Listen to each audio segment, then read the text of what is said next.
Hey listeners, today we have a special bonus episode for you and along with it a free full episode activity guide.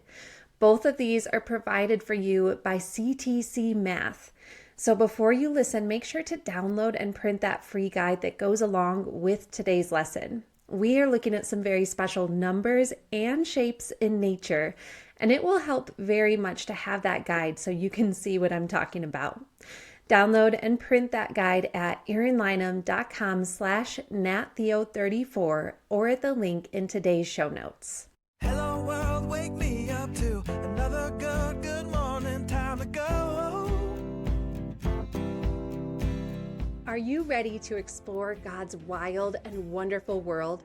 Welcome to the Nat Theo podcast. I'm your host, Erin Lynham. I'm a certified master naturalist, Bible teacher, and author. And I am so excited to dive into God's written word, the Bible, and his created world with you. We are all looking for adventure.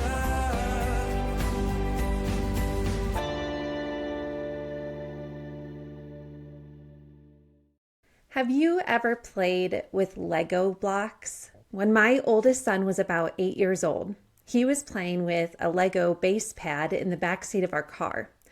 And he said, "Hey, Mom, 3 rows of 3 make 9. He was seeing something called multiplication. In multiplication, you can add rows or groups of something, like the studs on a Lego block or base pad, to quickly add big numbers together. Now, my son had not yet learned multiplication in our math class, but he was seeing it right in front of him while playing with Legos.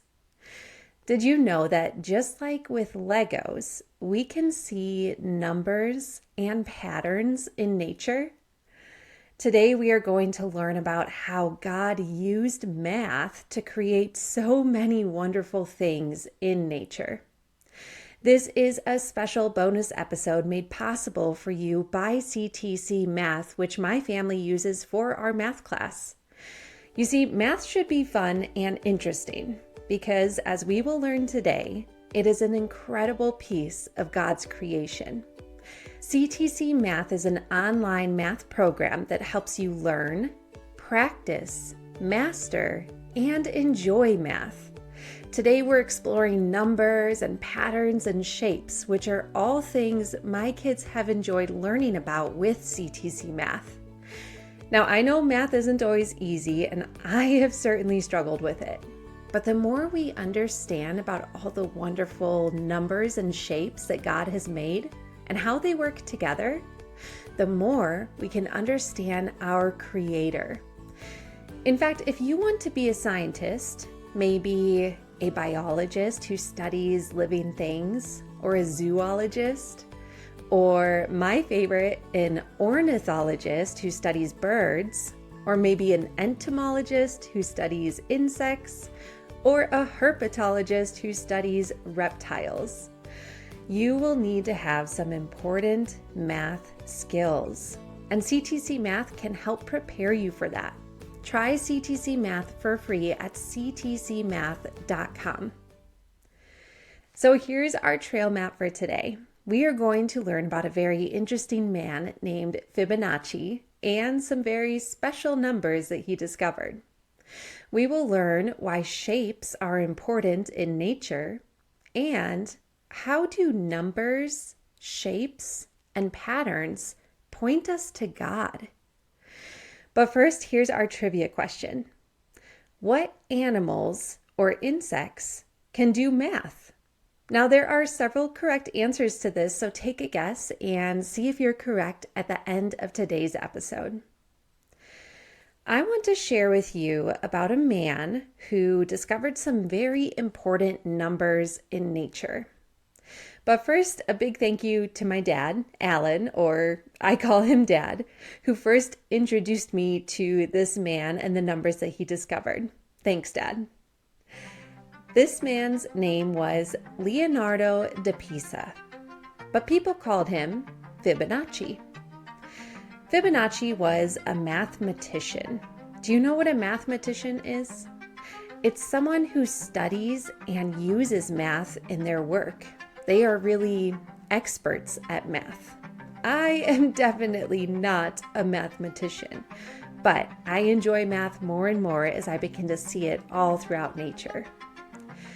In the year 1202, so around 800 years ago, Fibonacci published a book called Liber Abaci, or a book of calculations, meaning math. In that book, Fibonacci wrote about a very interesting pattern of numbers that he had discovered. Do you know what a pattern is? A pattern is something like numbers or shapes that happen in a regular or repeated way. Let's try to make a pattern with shapes. I'm going to say a few shapes and I want you to guess which shape would come next. Are you ready? Circle, circle, square. Circle, circle, square. Circle, circle. What would come next? A square. That is a pattern. This is what my daughter, who is in kindergarten, has been practicing with CTC Math. She can see different patterns with shapes or smiley faces and decide what goes next in that pattern. Patterns can also build, like with skip counting. See if you can skip count by twos with me. 2, 4, 6, 8, 10. This is skip counting by twos and is a pattern of numbers that builds. But wait, what does any of this have to do with nature? Well, Fibonacci loved finding patterns, and he discovered a very special number pattern called the Fibonacci sequence. Wow, that's really amazing. I'm going to explain to you how this number pattern works, but it can be a bit tricky to picture in your mind. So make sure to download the free activity guide to see what I'm talking about. Okay, are you ready? Listen closely. Shh. Listen. In Fibonacci's sequence, each number in the pattern comes from adding the two numbers before it. So we begin with 0 plus 1. What is 0 plus 1? 1. So now in our sequence we have 0, 1, 1, because 0 plus 1 equals 1. So now the last two numbers in our sequence are 1 and 1. Let's add those together. What is 1 plus 1? 2. So now our number sequence is 0, 1, 1, 2. The last two numbers in the sequence are now 1 and 2. Let's add those. What is 1 plus 2? 3. So now our number sequence is 0, 1, 1, 2, 3. And what are the last two numbers? 2 and 3. Let's add those together. What is 2 plus 3? 5. Okay, so now our number sequence is 0, 1, 1, 2, 3, 5. Now these are pretty small numbers, but this sequence or pattern continues forever. It does not have an end. We can see Fibonacci numbers, which are the numbers in that special pattern, throughout nature. Here are some examples. 5 is a Fibonacci number, and many flowers have 5 petals. This includes buttercup flowers, geraniums, pansies, apple, pear, cherry, violets, and hibiscus. All of those plant flowers have 5 petals. Another example is pine needles. You see 1, 2, 3, and 5 are Fibonacci numbers. And pine needles from pine trees come in bunches of 1, 2, 3, or 5, depending on the species. Where I live in Colorado, I love counting pine needles on bunches when I'm walking through the forest. So I can walk up to a pine tree and count how many needles are connected together. If there are 2, I know it is a lodgepole pine tree. If there are 3, it is a ponderosa pine tree. And if there are 5, it is a limber pine tree. You see, math can help us identify or learn what things are in nature. A third example of the Fibonacci numbers in nature are daisy flowers. There are lots of different kinds of daisy flowers, and different species of daisies have either 13 petals, 21, 34, 55, or 89, which are all Fibonacci numbers. Do you know what I love when I see these number patterns in nature? They remind me that God is consistent. Do you know what consistent means?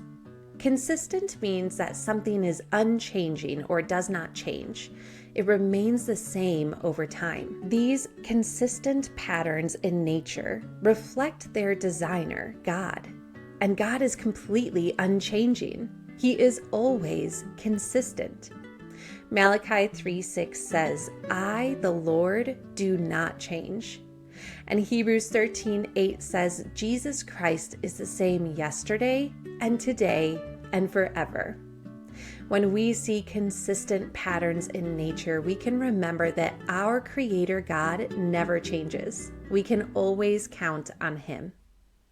It's not only Fibonacci's numbers that are found throughout nature, but some very special shapes that we get from those numbers. Wait, shapes from numbers? Yes.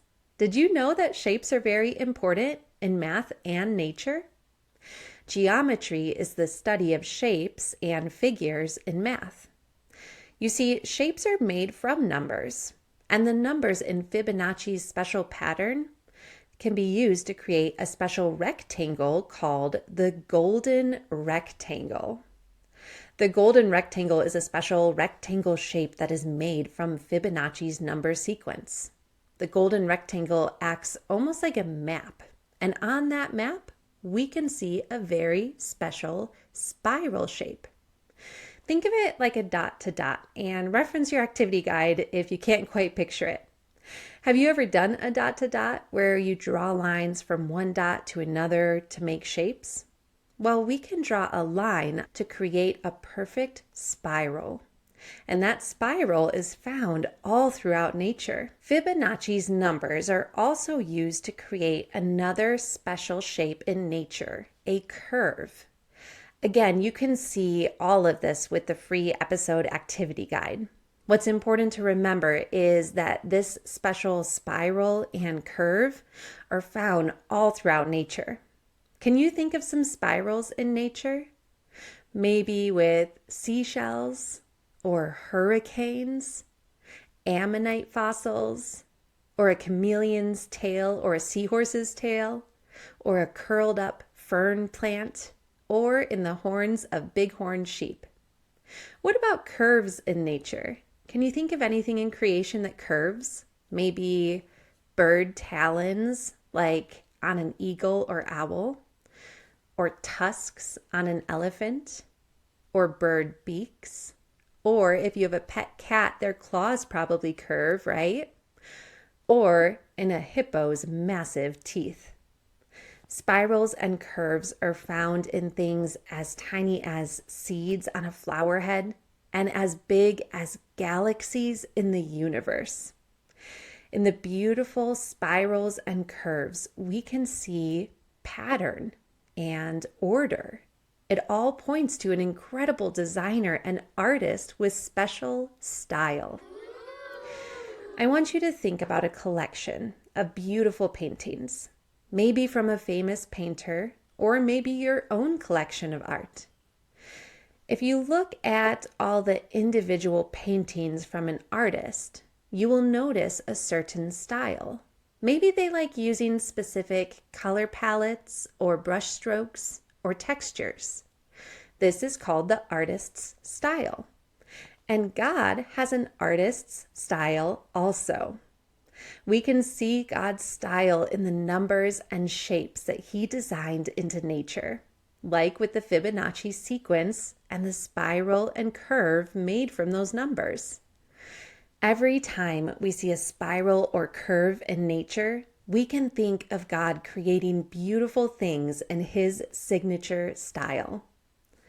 And remember, when we see patterns in nature, we can understand that nature is not all random. It has an order. 1 Corinthians 14:33 says, God is not a God of confusion, but a God of peace. We can see this beautifully in the things that He has made. Nature is not random or confusing or chaotic. Instead, it has beautiful order and reason and patterns. Colossians 1:16-17 tells us, For in Him, that is Jesus, all things were created, things in heaven and on earth, visible and invisible, whether thrones or powers or rulers or authorities, all things have been created through Him and for Him. He is before all things, and in Him all things hold together. You see, God designed the universe and all the wonderful things in it using math, including numbers and shapes. And He holds all things together using incredible math. Think about this.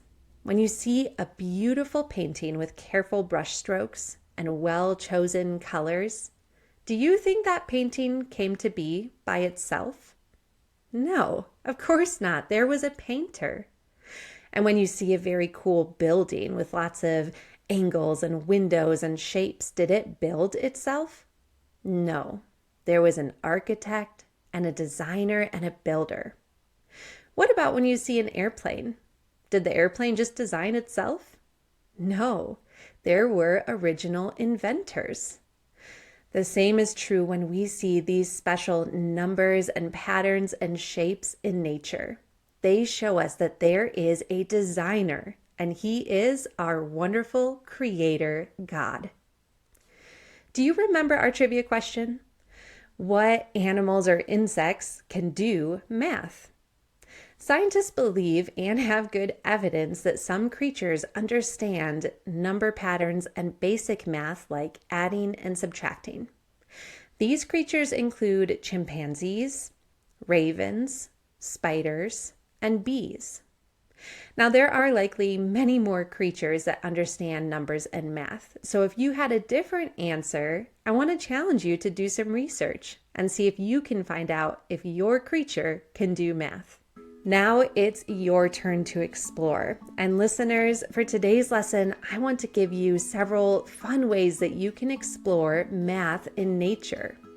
All of these activities are included in your free episode activity guide provided by CTC Math. So be sure to download and print that guide for these activities. Here are 4 ways to explore math in nature. 1, bird counting. Count the birds in your own yard. Put out bird seed and count how many birds come to your feeder within 10 minutes. You can even turn this into a fun research project by trying different types of bird seed over several days, or counting birds during the same time frame a few days in a row. Second, bird flock estimating. Estimating is a math skill we use to make a good guess at a large number. Practice recognizing number groups and estimating by counting birds as they fly in a flock over your head or land as a flock in a tree. I have done this while participating in important bird counts in our state. I was in charge of counting bird species in an area of our town. When I saw a very large number of red-winged blackbirds in a tree, I used the math skills of skip counting by twos and estimating group size to count 296 red-winged blackbirds. I used the same math skills to count 174 Canada geese. If you see a flock of birds, start at one end of the flock and count by twos. And don't worry about getting the number perfect, especially if it's a very large flock. But instead, estimate or make a good guess. Third, insect multiplication. Insects such as flies, bees, and beetles, including ladybugs, all have 6 legs. You can find a group of insects and multiply them by 6 legs. For instance, if you find 4 ladybugs, you can multiply 4 ladybugs by 6 legs each to get 24 legs. Fourth and finally, find Fibonacci spirals, curves, and numbers. Go on a hunt for spirals and curves in nature. Remember some of the examples that we learned about from Fibonacci's numbers. Now, this would be the most fun at a zoo, where you might be able to see the spiral of a chameleon's tail or a seahorse's tail or bighorn sheep horns, or the curve of a hippo's tooth or eagle talon. But you can also look for these shapes near your home, as well as Fibonacci numbers represented in pine needles and flower petals. Listeners, these skills of counting, estimating, multiplying, and understanding shapes are so important because they help us better understand God's designs. And these are all skills that you can learn and master, and CTC Math can help. I want to thank CTC Math for bringing you this special bonus episode and the free episode activity guide. You can try their math program for free for 1 week at ctcmath.com. Go log in and have some fun learning how to count and estimate and multiply, and then take those skills out into nature. Thank you so much for listening. We'll see you next time as we explore more of God's wild and wonderful world. We are all looking for